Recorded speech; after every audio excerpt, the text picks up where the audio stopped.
열왕기상 강의 10번째 시간으로 세상적 성공의 그림자라는 제목으로 말씀을 보겠습니다.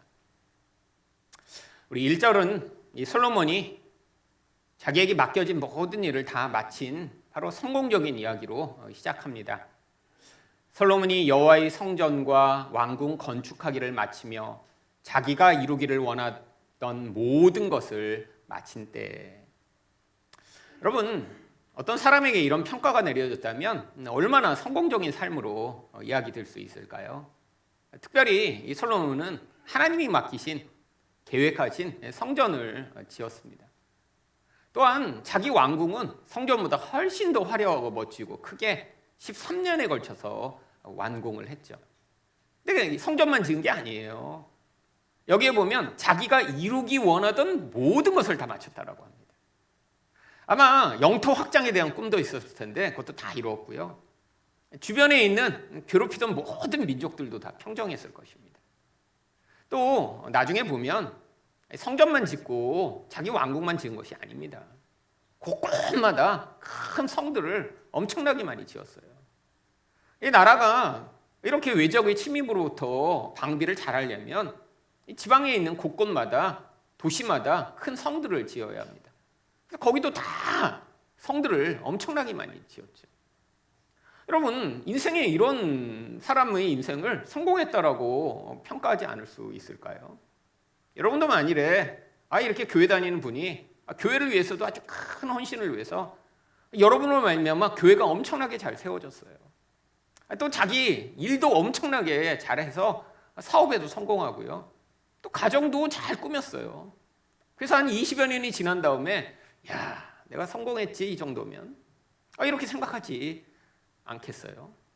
여러분, 그런데 이 9장에 이 말씀으로 시작한 이유가 있습니다. 앞으로 10장, 11장에서 벌어질 이 솔로몬의 타락과 이 저주받은 모습의 전조로 이야기를 써놓은 거예요. 아니, 이렇게 성공한 것이 왜 이런 타락의 그런 결말로 이어지게 된 것일까요?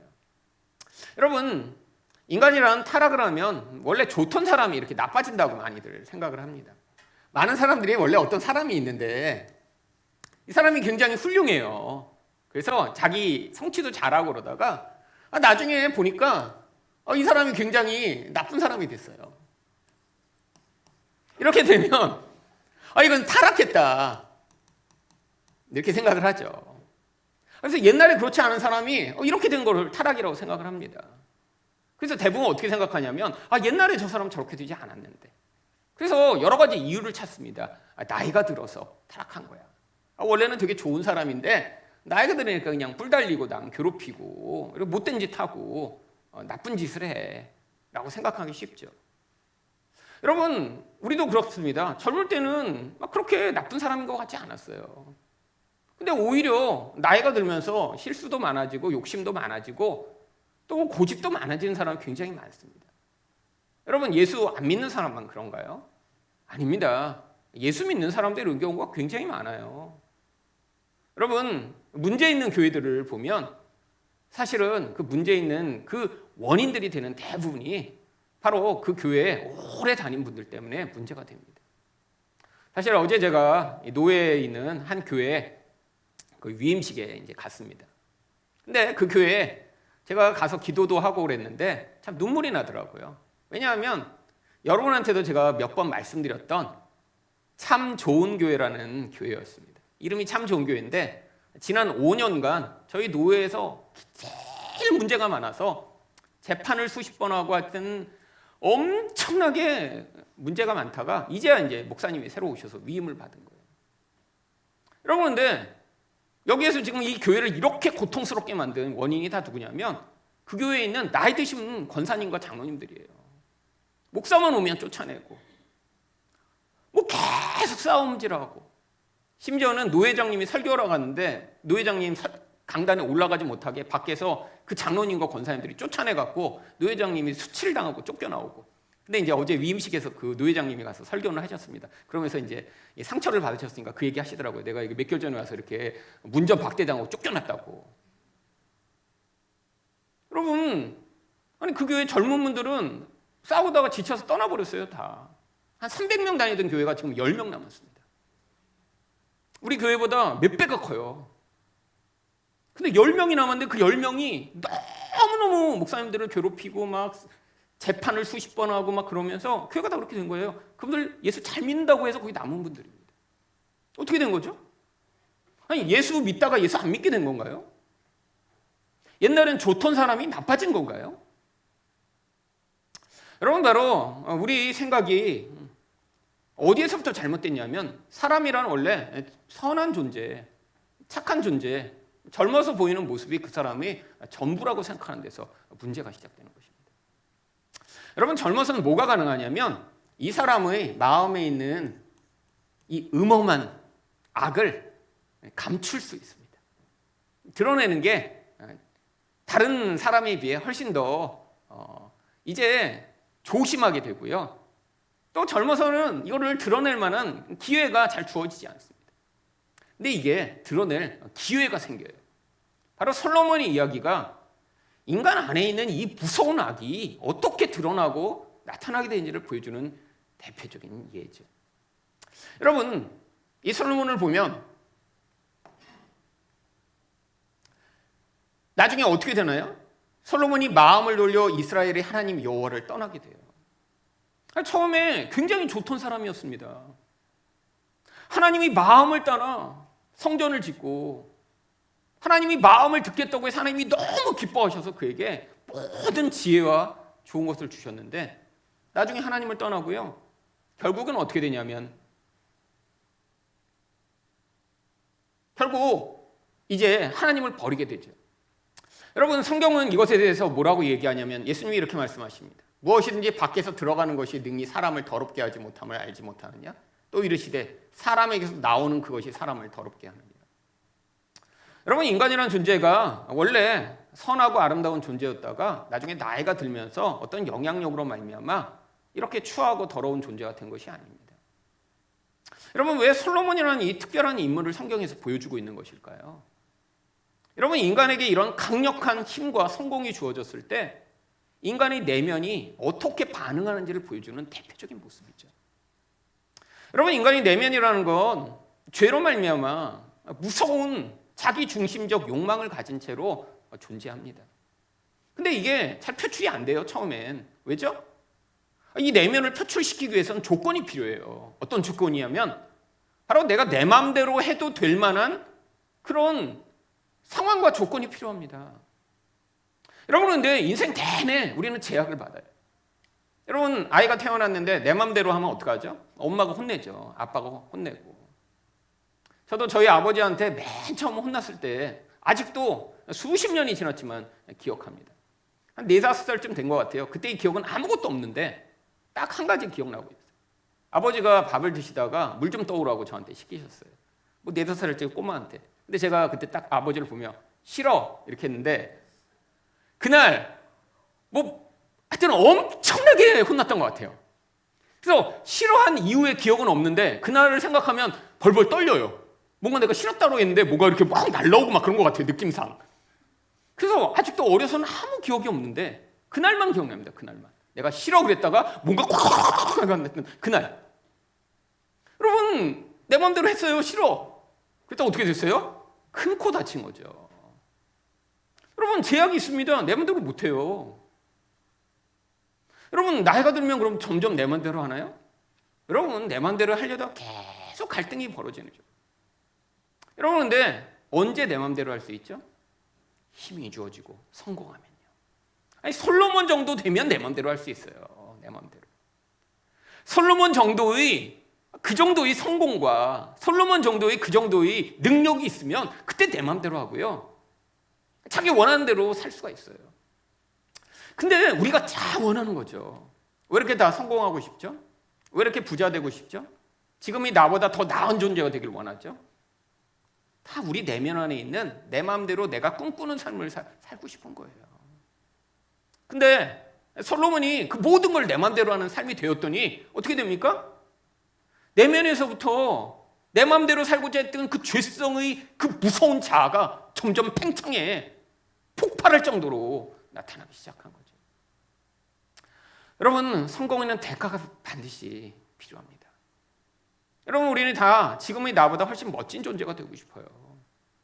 근데 하나님이 각자의 인생마다 주신 그릇과 또한 그에게 허락하신 분량이 있습니다.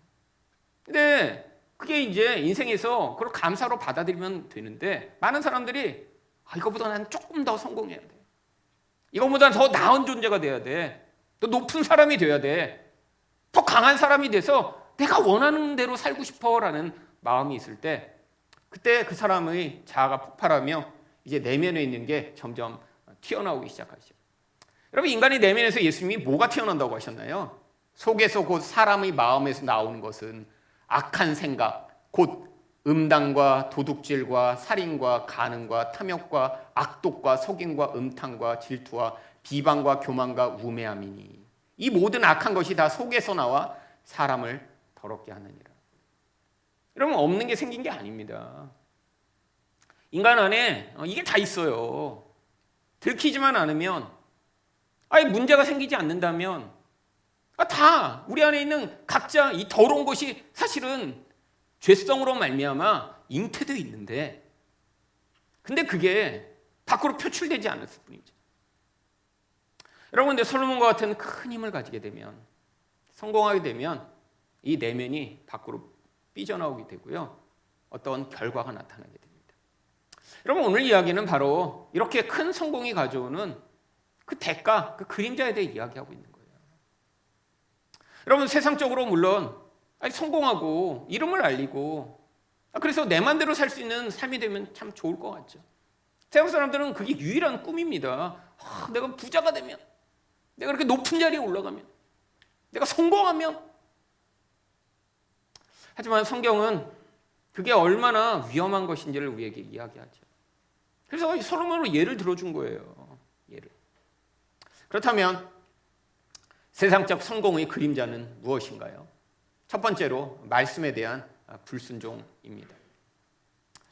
내가 만일 내 아버지 다윗의 행함같이 마음을 온전히 하고 바르게 하여 내 앞에서 행하며 내가 내게 명령한 대로 온갖 일에 순종하여 내 법도와 율례를 지키며. 하나님이 이 말씀을 왜 하신 것일까요? 지금 솔로몬이 앞으로 어떻게 할지 너무 잘 아시기 때문이에요. 여러분, 이미 잘하고 있는 사람한테 이런 말씀하시지 않죠. 이미 징조가 보이고 있어요, 지금. 그리고 솔로몬은 그렇게 될 걸 하나님은 이미 아셨어요. 근데 이걸 잘 지키면 어떻게 된다는 거예요? 놀라운 결과가 있잖아요. 여러분, 구약은 되게 단순합니다. 말씀에 순종하면 어떻게 돼요? 이런 축복을 주신다는 거예요. 지금 솔로몬이 받을 수 있는 최고의 축복은 무엇입니까? 왕위가 끊이지 않고 계속되고, 이 왕위가 계속 영원해지는 거예요. 여러분, 왕의 자리에서 나뿐 아니라 내 자손 대대로 그것을 누리게 된다는 이 축복. 여러분, 그런데 항상 구약에는 어떤 식으로 나오죠? 이런 축복도 있지만 또한 저주도 있죠. 여러분, 그런데 이 말씀, 이 축복에 대한 말씀이 무슨 말씀과 똑같아요? 신명기 28장에 나오는 말씀과 똑같아요. 내가 내 하나님 여호와의 말씀을 삼가 듣고 내가 오늘 내게 명령하는 그의 모든 명령을 지켜 행하면 내 하나님 여호와께서 너로 세계 모든 민족 위에 뛰어나게 하실 것이다. 이건 이스라엘 민족을 향한 말씀이라 그 민족이 세계에서 뛰어나게 될 것이라고 말씀하시죠. 여러분, 이 신명기 28장 여러분 잘 아시잖아요. 여러분, 네가 들어가도 복을 받고 나와도 복을 받고 뭐 떡반죽 그릇도 복을 받고 복복복복복 계속 나오잖아요. 뭐 내가 머리가 되고 꼬리가 되지 않게 하시며. 여러분, 근데 항상 구약은 이 쌍으로 되어 있습니다. 이 축복에 대한 약속은 항상 뭐와 쌍으로 되어 있죠? 저주에 대한 하나님의 심판의 명령과 쌍으로 되어 있죠. 솔로몬도 마찬가지예요. 만일 너희나 너희 자손이 아주 돌아서서 나를 따르지 아니하며 내가 너희 앞에 둔 나의 계명과 법도를 지키지 아니하고 가서 다른 신을 섬겨 그것을 경배하며. 여러분, 하나님이 주신 명령은 다른 거 없습니다. 하나님만 섬기라는 거예요.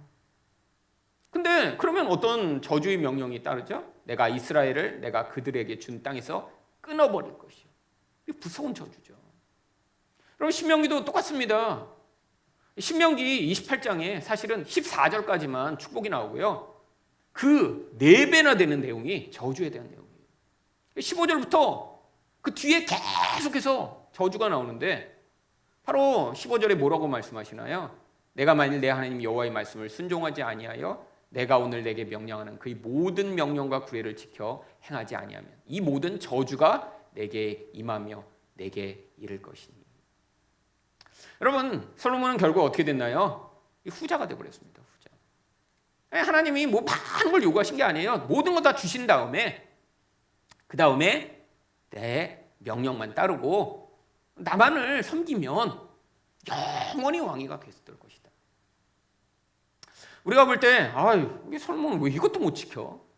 여러분, 그래서 한 사람이 아니라 이 이스라엘 민족을 가지고 우리에게 계속 하나님 말씀하신 거예요. 그런데 그 중에 더 현저하게 하나님을 향한 이런 노골적 우상숭배로 반역하는 존재들이 있는데 그가 누구냐? 일반 사람이 아니라 우리가 볼 때 가장 성공한 것 같고 가장 강력한 힘을 가진 것 같은 사람이 더 많이 반역하고 더 노골적으로 타락하게 된다는 것입니다. 왜요?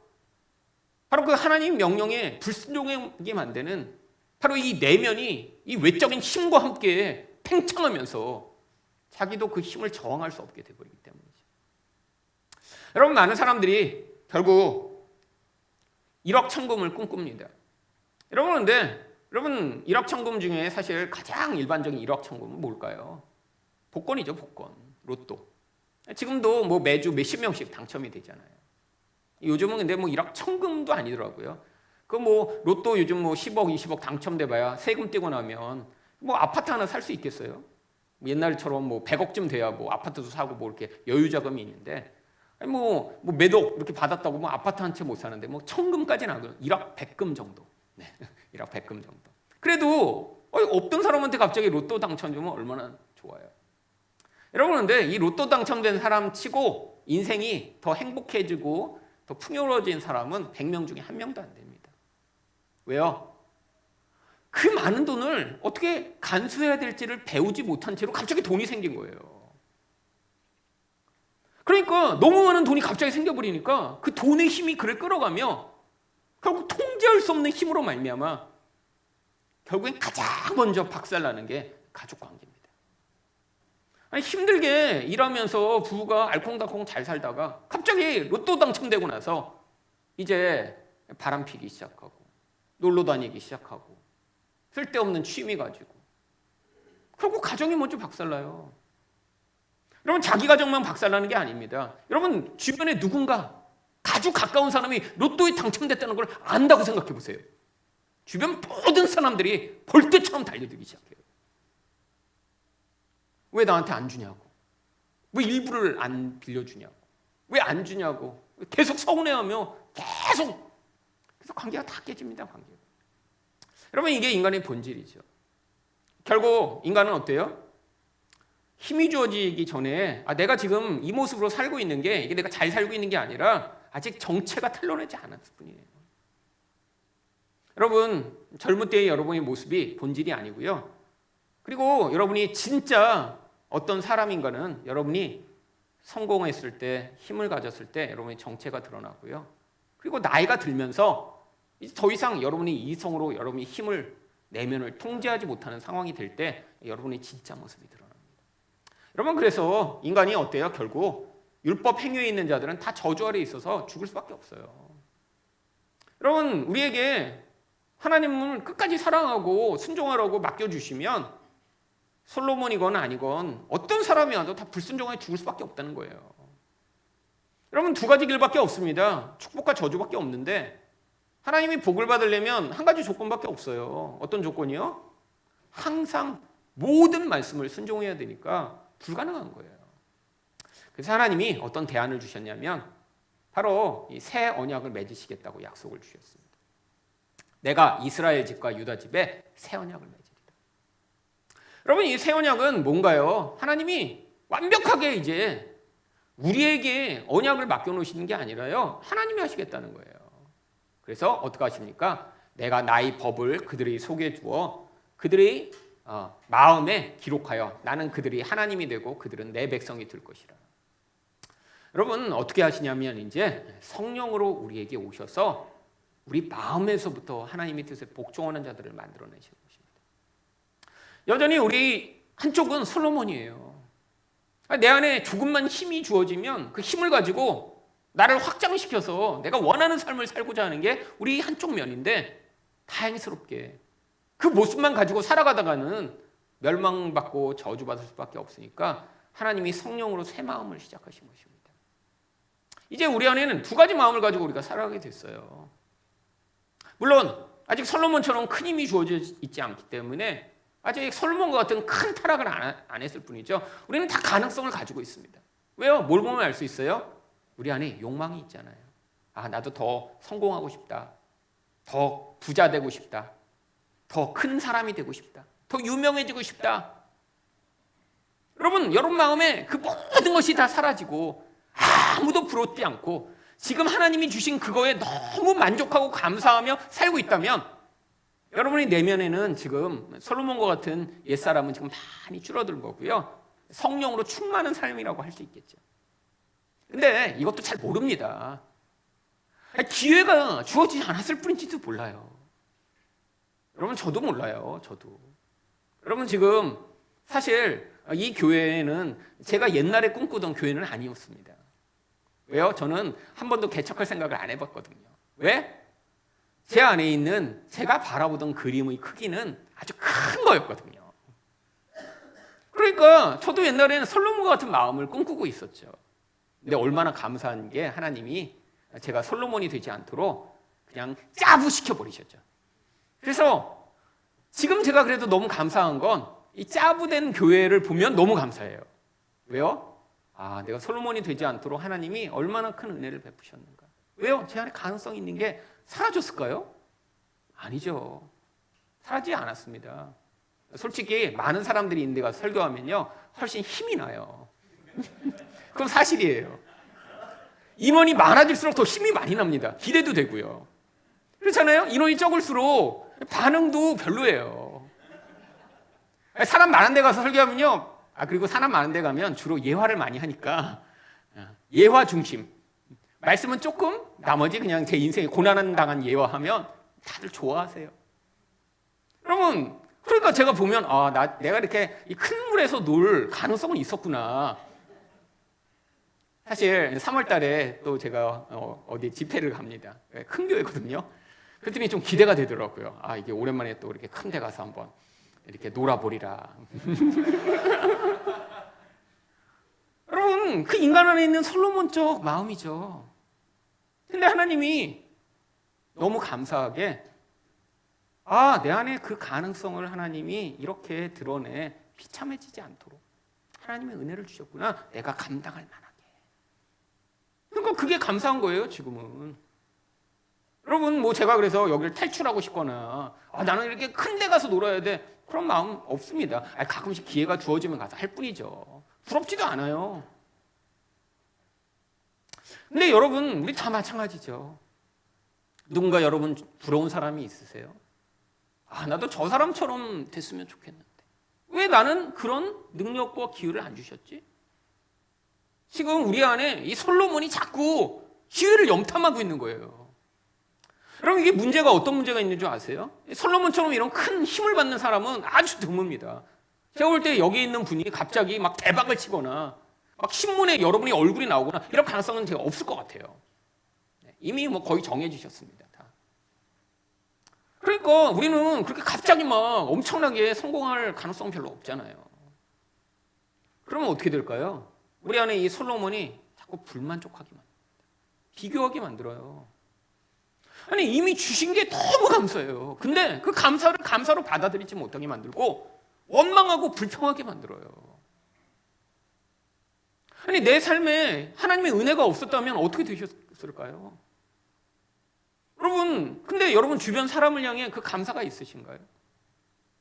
여러분, 이 불만의 본질이 근원에서 나오기 때문에 이 불만이 사람을 향해 표출되면요, 가족들도요, 끊임없이 비난하고 공격하게 되어 있습니다. 왜? 내 마음에 차지 않으니까. 여러분, 이런 사람들은 어떻게 돼요? 끊임없이 다른 사람들을 찾아봅니다. 더 멋져 보이는 사람, 더 돈 많이 버는 사람, 더 착해 보이는 사람. 그러니까 옆에 있는 사람이 더 자꾸 불만족스럽게 보이는 거예요. 아니에요. 하나님이 여러분에게 가장 맞는 사람을 주신 것입니다. 그러면 얼마나 감사해요. 결혼 못할 뻔한, 저는 감사합니다. 결혼 못할 뻔한 제가 이렇게 결혼하고 이렇게 산다는 것 자체도 너무 감사하죠. 근데 만약에 제가 다른 사람과 비교하기 시작하면 그러면 무슨 감사가 있겠어요? 상황도 그렇죠. 생각해보세요. 사람도 불만족스럽고 상황도 불만족스럽다면, 끊임없이 다른 걸 그래서 바라본다면 이거 심각하잖아요. 여러분, 우리 안에 있는 이 죄성을 하나님이 그래서 바로 하나님의 그 은혜로만 우리가 이 솔로몬적 죄성에서 벗어날 수 있게 예수 그리스도로 말미암아 새 마음을 시작하신 것이죠. 여러분, 그래서 예수님이 새 언약을 어떻게 시작하셨나요? 저녁 먹은 후에 잔도 그와 같이 하여 이르시되 이 잔은 내 피로 세우는 새 언약이니 곧 너희를 위하여 붓는 것이라. 여러분, 우리 안에는 아무런 좋은 게 없습니다.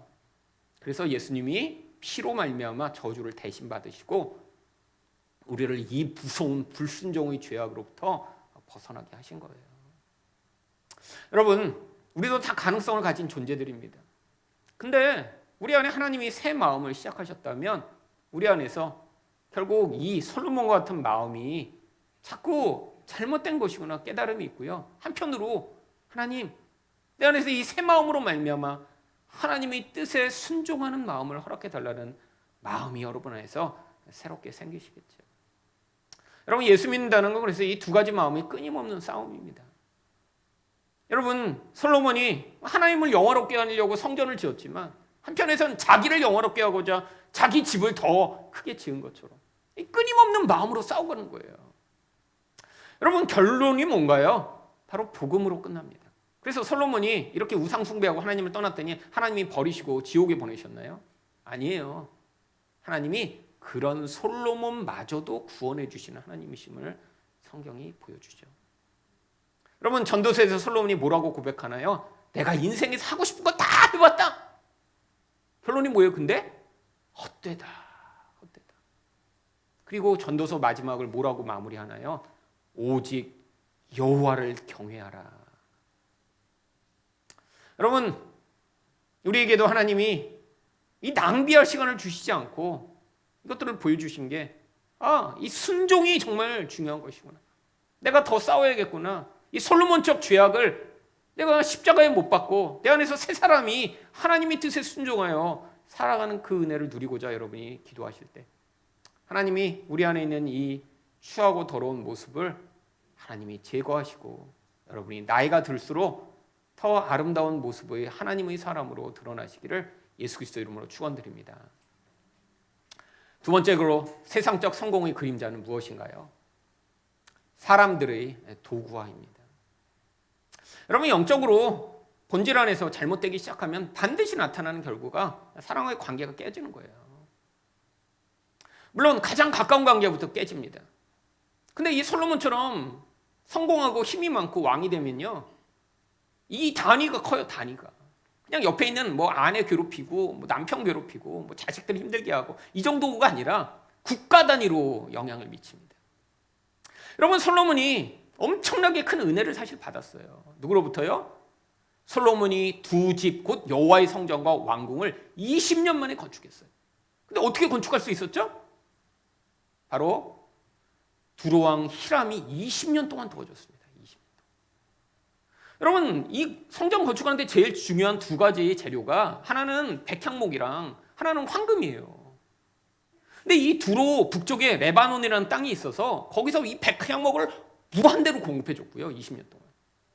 이 두로는 전 세계의 중개 무역의 중심지였기 때문에 황금을 엄청나게 모아다가 계속 공급해 준 거예요.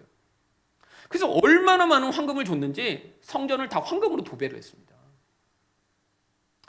그랬는데 이렇게 도와준 히람한테 솔로몬이 나중에 20년을 다 마치고 나서 어떻게 반응하죠? 갈릴리 땅의 성읍 20곳을 히람에게 주었으니 이는 두로왕 히람이 솔로몬에게 그 온갖 소원대로 백향목과 잣나무와 금을 제공하였어요. 근데 이 20곳을 히람이 받았더니 어떻게 됐냐면 히람이 두로에서 와서 솔로몬이 자기에게 준 성읍을 보고 눈에 들지 아니하여 이르되 내 형제여 내게 준 이 성읍들이 이러한가 하고 이름하여 가불 땅이라 하였더니 가불 무슨 뜻이냐면 쓸모없는 땅이라는 것입니다. 20년을 헌신하고 섬겼는데 쓸모없는 땅 줘버린 거예요. 왜요? 솔로몬이 마음이 너무 자아가 팽창해 버리니까. 내 주변에 있는 모든 사람들은 어떤 존재가 돼버리는 거예요? 나의 욕망을 위한 도구가 돼버리는 거예요. 감사하지가 않아요. 그러니까 네가 나를 이렇게 섬기는 게 당연하지. 나는 이렇게 거대한 왕인데 네가 20년 동안 넌 나의 신하에 불과하잖아. 그거 뭐야? 내가 이 정도 준 것만 해도 감사하지. 나중에 두로왕 히람이 이걸 봤고요. 너무 쓸모없는 땅이라 다시 돌려줘 버려요. 필요 없다고. 여러분, 이게 아주 대표적 증거입니다. 우리가 하나님의 말씀에 순종하는지 불순종하는지는 잘 몰라요. 근데 여러분 주변 사람들에게 여러분이 어떤 태도를 가지고 있는지는 드러납니다. 여러분, 여러분이 서 있는 곳에서 다른 사람들이 하고 있는 일이 그냥 너무 당연하다고 여기세요? 여러분, 가정에서 아내가 밥을 해주면 여자가 당연히 밥하는 게 당연하지 이렇게 생각하세요? 아니면 매 끼니마다 너무 감사합니다 눈물을 흘리며 드시고 계신가요? 우리 자녀들은 뭐 그럴 수 있죠. 여러분 자녀들 막 밥 해주면 어마마마 감사합니다 이러고 밥을 먹어도 또 문제예요. 그렇잖아요. 집에서 밥 먹는데 막 밥 먹을 때보다 눈물을 흘리며 엄마 얼마나 구박받고 매 맞았으면 밥 한 끼 먹는다고 그러겠어요. 이것도 문제죠. 이건 이상한 가정이에요. 하지만 너무 당연하게 여기는 거 이거 문제 아니에요? 여러분 누군가 지금 남편이 밖에서 그렇게 힘들게 그렇게 일을 하고 있는데 남자니까 당연히 돈 벌어야지 이렇게 여기는 거 이거 심각한 거 아니에요? 여러분 근데 마음이 그냥 변해버립니다. 너무 당연해져 버려요. 남자니까 돈 벌고 여자니까 집안일하고. 아니 근데 은혜를 받고 있으면서도 20년을 은혜를 받았는데 기껏해서 쓸모없는 땅 줘버리는 이런 태도. 여러분 그뿐 아닙니다. 자기를 위해서 이제 자아가 확장되니까 어떻게 돼요? 자기에게 있는 모든 국고성과 병거성들과 마병의 성들을 건축하고. 여러분 옛날에 이 성 건축하는 건 그냥 사람을 갈아 넣어야 돼요. 뭐 기계가 있어요? 도구가 있어요? 그냥 사람이 다 하는 건데 모든 거를 새롭게 건축한 거예요. 왜? 내가 거대해야 되니까. 그러니까 어떡합니까? 이 건축을 위해 그 땅에 있던 모든 이스라엘 백성이 아닌 사람들 다 노예로 만들어버린 거예요. 여러분 당시에 이스라엘에 뭐 가나안 땅에 들어갔는데 모두를 다 죽이지 못했습니다. 그 땅에 살아있던 사람들이 엄청나게 많았죠. 그리고 뭐 이스라엘 백성이 엄청나게 지금처럼 뭐 이렇게 모든 땅에 살고 있는 건 아니니까요. 그냥 같이 살고 있었어요. 근데 그 모든 사람들의 힘이 있으니까 다 노예로 만들어버려요. 여러분 그 땅에 살고 있는 이스라엘 민족은 그렇게 많지가 않았습니다. 수백만 명을 노예로 만들어버린 거예요. 왜? 내 성 지으려고. 여러분 이게 무서운 성공의 그림자입니다. 여러분 우리는 뭐 물론 이렇게 성공해서 뭐 누군가를 이렇게 막 다 노예로 삼고 이러지는 못하죠. 그렇잖아요. 이거 뭐 여러분 집에 노예가 있으세요? 우리는 그렇게 할 수는 없습니다. 근데 우리는 주로 어때요? 내 가까운 사람에게 우리가 어떻게 대하는지. 여러분 이걸로 우리 모습이 드러나죠. 여러분 직장에서 여러분과 함께 일하는 사람에게 어떻게 대하는지. 물론 높은 사람한테는 다 잘하죠. 여러분 직장에서 여러분이 직원인데 사장님한테는 잘하겠죠 당연히. 근데 주로 아랫사람과 내 동료에 대한 태도로 나타납니다. 여러분 인간이 자아가 팽창한다는 건 성공한다는 건 너무 무서운 일이에요. 차라리 성공하지 않는 게 나아요. 그래서 성공하면 대부분 이렇게 돼버립니다. 왜? 사람들은 나를 우러러보죠. 그만큼 내가 사람들을 좌지우지할 힘이 생기죠. 여러분 이 그림을 보시면 어떤 사람이 떠오르시면 기본 상식은 가지고 계신 거예요. 예, 누가 그린 그림일까요? 피카소. 네, 피카소 맞습니다. 여러분 이 20세기의 가장 유명한 화가고요. 이 피카소는 정말 살아생전에 엄청 성공했습니다. 여러분 대부분의 화가들이요 살아있을 때는 성공하지 못해요. 우리가 지금은 막 몇백억 원씩 하는 막 뭐 고흐 뭐 이런 그림이요. 그럼 고흐는 정말 빵을 못 먹어서 영양실조 걸려서 너무 고통했고요. 그러다가 죽었어요. 살아생전에는 아무도 인정하지 않았습니다. 근데 이 피카소는 살아 생전에서부터 너무 유명해졌어요. 너무. 이 피카소가 남긴 작품이 5만 개 정도 된다고 그래요. 이 피카소 그림 가운데 비싼 건 수백억 원씩 합니다. 수백억 원. 싼 것도 몇억 원이에요. 아주 요만한 뭐 파나 같은 게 몇억 원씩. 그러니까 역사상 가장 많이 돈을 번 화가예요. 엄청나게 작품도 많이 남기고요. 여러분, 근데 문제가 있습니다. 그렇게 성공했더니요, 능력이 많았죠. 이 피카소를 만났던 모든 사람들이 다 불행해졌어요. 여러분, 유명하고 젊어서부터 그랬더니 여자들이 엄청나게 달라붙어갖고요, 이 피카소는 자기 주변에 있는 모든 여자들을 사실은 다 만났던 거의 대부분의 여자와 잠자리를 했다고 합니다.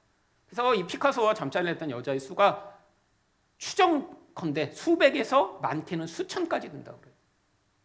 근데 자기가 또 계속 결혼했거나 연인으로 데리고 있던 여자들이 7명이나 있었어요. 그래서 결혼도 2번이나 했고요. 결혼하지 않을 때는 사실은 7년, 10년씩 연인 관계를 맺던 사람들이, 여자들이 있었습니다. 근데 이 7명의 여인들을 그래서 영어로는 세븐 뮤즈라고 해서 7명의 뮤즈라고 불러요. 왜냐하면 이 여자들을 만날 때면 이 피카소의 그림의 화풍이 달라지기 시작합니다. 왜? 사랑에 깊이 빠졌으니까. 이렇게 유명한 사람과 사랑에 빠져서 이 여자들은 행복했을까요? 7명 중에 2명은요, 너무 고통스러워서 자살했고요. 또 2명은요, 정신병원에 입원했고요. 나머지 3명도 비참하게 살다가 죽습니다. 그림 하나만 팔면 수십억 원이었던 이 피카소가 자기 첫 번째 여인이 이혼하면서 위자료 달라고 그러니까 10원도 안 주고 쫓아내서요, 영양실조에 시달리다 죽었어요. 첫 번째 분이. 여러분, 자기 여인들만 그런 게 아니었습니다. 그 여인들은 결혼했거나 동거하는 동안에 이 피카소가 계속 여성 편력이 너무 심했기 때문에 계속 고통하다가 그러다 정신병에 걸리고 다 죽은 거예요. 이 피카소는 자기가 만나는 모든 여인들을 사실은 어떤 때는 쓰레기라고 불렀고요. 그래서 여자들은 고통받기 위해 태어난 존재라고 생각을 해서 고통을 안 하고 있는 것처럼 보이면 담뱃불로 여자들을 지졌다고 그래요. 그래서 이 피카소 사귀었던 많은 여인들이 몸에 수없이 많은 담뱃방을 가지고 있었습니다. 몸을 지져요. 피카소의 기본 생각이 뭐냐면 여자는 고통받아야 되는데 보니까 너무 행복해 보여요. 그러면 담배로 지지는 거예요. 피카소의 아들도 자살했고요. 그래서 여러분, 이 피카소를 이 손녀가 결국 이 피카소의 그림 10,000점을 물려받으며 나중에 이제 했는데 이 손녀딸이 이 피카소에 대해 뭐라고 썼냐면, 나의 가족은 저 천재가 쳐놓은 덫에서 벗어날 수가 없었다. 자신의 작품 하나하나를 완성해 가는데 타인의 피를 필요로 했다. 나의 아버지, 오빠, 어머니, 할머니의 피, 나의 피. 그는 주변 사람들을 모두 황폐하게 만들었고 캄캄함으로 인도한 예술가였다. 사람을 살리는 화가가 아니라 죽음으로 이끈 사람, 그 이름 피카소. 이게 손녀딸이 쓴 거예요, 직접. 그리고 그 10,000점의 그림을 물려받은 손녀딸은 그 그림을 다 처분했습니다. 자기 할아버지와 관계된 모든 것을 없애버리겠다. 그리고 그 그림으로 자선 재단을 만들어 그래도 귀하게 돈들을 사용했죠. 여러분, 세상적으로는 피카소만큼 유명한 화가가 어디 있어요? 이처럼 돈 많이 번 사람이 어디 있어요? 근데 이 한 사람의 천재로 말미암아 그를 만났던 사람들은요, 다 불행해졌어요. 여러분, 이게 인간의 실체입니다. 여러분, 그래서 우리가 기도하셔야 돼요. 아직 지금 드러나지 않았을 뿐이에요. 우리 안에 이 감추어진 솔로몬적 죄성, 아직 힘이 그만큼 안 주어져서 그만큼 나타나지 않은 거죠. 여러분, 우리 본질이 찔끔찔끔 어디서 드러나죠? 지금 여러분 가정에서 드러나고 있죠. 여러분, 혹시 여러분 가장 가까운 사람을 향해 아니 왜 너가 나의 필요를 채워주지 않아? 라고 생각하고 있다면 지금 이거 솔로몬 같은 거예요. 힘이 없어서 그 정도에서 끝났죠. 직장에서 여러분보다 직급이 낮은 사람을 향해 어쩌면 너는 내 일을 도와주는 존재에 불과하잖아 라고 생각하고 계시다면 여러분이 바로 이런 존재인 거죠. 여러분, 우리는 다 똑같은 존재입니다. 어떤 사람이 더 훌륭하고 모자란 게 아니라 감추고 있는 거예요. 기회가 주어지지 않은 거예요. 어떻게 하셔야 돼요? 기도하셔야 합니다. 하나님, 이 부끄러운 모습이 드러나지 않도록 은혜를 베풀어 달라고. 저도 지금도 기도하고 있습니다. 아니, 아직까지는 지금 별로 안 드러났어요. 여러분, 저희 교회 10년 넘게 다니신 분 계시잖아요. 아직 제 부끄러운 모습을 잘 못 보셨죠? 네. 아직 너무 감사한 거죠. 너무 감사한 거죠. 근데 어떻게 될지 어떻게 알아요, 제가 만약에 10년 후에 미친 짓 할지. 제 친구 목사님이 미국에서 같이 공부를 하고 같이 박사를 마치고요. 한국에 자기 아버지 교회로 부임을 했습니다. 아버지가 그 아들에게 교회를 물려주겠다고 그래서 이제 교회로 가셨어요. 안양에 있는 교회. 근데 가서 6개월 만에 쫓겨났습니다. 자기 아버지한테. 그래서 지금 다시 미국으로 들어갔어요. 근데 그 교회 그 목사님이 그러더라고요. 교회 표가 그 교회 가면 현판이 붙어 있대요. 현관에. 뭐라고 붙어 있냐면 하나님을 섬기듯 목사님을 섬기자. 그게 그 교회 표예요. 그래서 하나님을 섬기듯 목사님을 섬기자. 근데 아들이 왔는데 그 아들이 되게 능력이 많아요. 그래갖고 가서 딱 이제 유학 보내느라고 10몇 년 못 보다가 아들이 와서 사역을 딱 하는데 막 청년들이 부흥하고 설교도 잘하고 그러니까 6개월 만에 아버지가 쫓아낸 거예요, 아들을. 이 나쁜 새끼 나보다 설교 잘해? 그래갖고 아버지한테 쫓겨나서 집에도 못 들어가고 차에서 노숙하다가 다시 미국으로 들어가 버렸어요. 여러분, 그런 게 허용되던 시대들이 있었죠. 만약에 우리 교회에 하나님을 섬기도 목사님을 섬기자 이렇게 붙어 있었으면 여러분 들어오다가 어떻게 하셨겠어요? 여러분은 교회 안 다니셨죠. 근데 옛날엔 그런 시대가 있었어요. 물론 제가 앞으로 그렇게 안 되리라는 보장 없죠. 또 뭐 제가 갑자기 노망이 나갔고 또 갑자기 우리 표 하나 새로 만듭시다. 그러면 여러분 오셔서 일단 주먹으로 까세요. 목사님 미쳤구나. 제가 이거는 괜찮습니다. 제가 혹시 그렇게 되면 일단 더 심해지기 전에 일단 맞아야 정신을 차려요. 그 정도 수준이 된 거예요. 그때는. 여러분 그렇게 되기 전에 그래서 저도 기도하고 있습니다. 하나님, 제가 나이가 들수록 제 안에 이 숨겨진 더럽고 추한 모습이 드러나 사람에게 악을 끼치는 존재로 마무리하지 않도록 은혜를 달라고. 여러분 이거 노력한다고 되는 건가요? 노력해서 안 돼요. 자기 내면의 힘과 어떻게 싸우겠어요? 그래서 기도하셔야 됩니다. 하나님, 저를 불쌍히 여겨주셔서 내 안에 선한 것 하나 없사오니 은혜로 저를 붙드셔서 내 인생이 이런 비참한 인생으로 끝나지 않고 우리를 만난 사람들이 저 목사님 때문에, 저 장로님 때문에, 저 집사님 때문에, 저 권사님 때문에 제가 살아나고 풍요하게 되고 은혜를 받았습니다라는 그런 놀라운 인생으로 우리가 마무리될 수 있다. 여러분 기도하실 때 하나님이 우리 안에 있는 이 솔로몬적 죄성을 무너뜨리시고 우리를 통해 그 놀라운 예수 그리스도 같은 모습을 드러내실 것입니다. 여러분 바로 이게 우리가 이 땅을 살아가는 목적입니다.